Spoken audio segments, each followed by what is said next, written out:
جی السلام علیکم ویئرز، ہم نے پچھلی اپنی ویڈیوز میں بتایا تھا کہ یہ جو اعصابی کمزوری ہے یا ذوف باہ ہے، یہ صرف اور صرف اعصابی کمزوری کی وجہ سے یا انتشار نہ ہونے کی وجہ صرف طلا اور اس کے سیکشلی میڈیسن نہیں ہوتی، بلکہ اس کے علاوہ بہت سی وجوہات ہوتی ہیں جس کی وجہ سے یہ معاملات آتے ہیں جس میں انتشار وغیرہ نہیں ہوتا۔ تو وہ ہم پہلے یہ معاملات میں اپنے پچھلے ویڈیوز میں کافی حد تک بتا چکا ہوں۔ تو آج ہم ان معاملات میں سب سے پہلے جو ذوف دماغ ہے،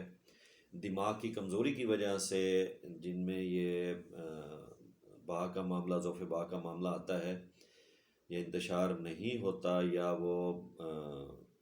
بیوی کے نزدیک جاتے ہوئے گھبراتے ہیں، وہ جماع پر قادر نہیں ہوتے۔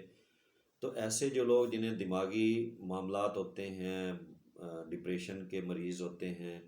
یا دماغی کمزوری ہو گئی یا وہ جلدی دماغ سے باتوں کو نہیں نکال سکتے یا جن کا ذہن میں خوف رہ جاتا ہے، پریشانی کے عالم میں رہتے ہیں، جن میں سوچنے سمجھنے کی صلاحیت بہت کم ہوتی ہے اور جن کا بی پی بہت جلدی ہائی ہو جاتا ہے، لڑنے مرنے کو تیار رہتے ہیں، اور ایسے جو لوگ ہوتے ہیں جن میں ذوف باہ کا معاملہ آتا ہے، انتشار انہیں نہیں ہوتا، تو ایسے جو لوگ ہیں ان کے لیے یہ ایک میں حلوہ بتا رہا ہوں، تو وہ انشاءاللہ اس کو استعمال کریں گے تو ان کا جو دماغی کمزوری ہے وہ ختم ہو جائے گی اور ان کا جو باہ کا معاملہ ہے، ذوف باہ ہے، وہ انشاءاللہ بالکل درست ہو جائے گا۔ تو سب سے پہلے آپ نے لینا ہے مغز بادام، مغز پستہ، دونوں کو ایک ایک تولہ آپ نے لینا ہے، شکر سرخ دیسی جسے ہم شکر کا نام لیتے ہیں، گڑ وغیرہ ہو گئے، اس کو آپ نے لے لینا ہے۔ رات یہ تینوں چیزوں کو آپ نے باریک پیس لینا ہے، پیس کر رات کے وقت آپ نے مغز بکرا لینا ہے، مغز بکرا کو بھون لینا ہے۔ جب آپ نے مغز بکرا کو بھون لینا ہے، بھوننے کے بعد جو آپ نے مغز بادام اور مغز پستہ اور شکر مکس کر کے پیس کے رکھا ہوا تھا، تو اس کا آپ نے ایک تولہ سفوف اس کے اندر مکس کرنا ہے اور مکس کر کے اس کو آپ نے استعمال کرنا ہے۔ ایک دفعہ نہیں بنانا۔ مغز بادام اور مغز پستہ جو ہے یہ تو اور شکر یہ آپ اکٹھا تیار کر کے رکھ سکتے ہیں، اور جو بکرے کا مغز ہے وہ آپ ڈیلی فریش لیں گے، تازہ لیں گے،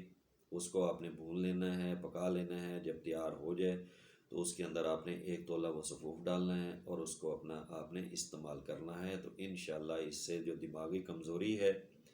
وہ دور ہو جائے گی اور سوچنے سمجھنے کی صلاحیت انشاءاللہ قائم ہوگی، اور وہ طالب علم جو دماغی طور پہ کمزور ہیں وہ بھی اس نسخے کو استعمال کر سکتے ہیں، اور انشاءاللہ اس سے دماغ بہت زیادہ تیز ہوتا ہے، طاقت ملتی ہے دماغ کو۔ اور یہ نسخہ استعمال کریں اور اپنی دعاؤں میں بھی یاد رکھیے گا۔ ماہ رمضان کا مہینہ ہے، سب سے زیادہ عبادت کریں اور عبادت اور اپنی دعاؤں میں یاد رکھیے گا اور اس سے فائدہ اٹھائیں،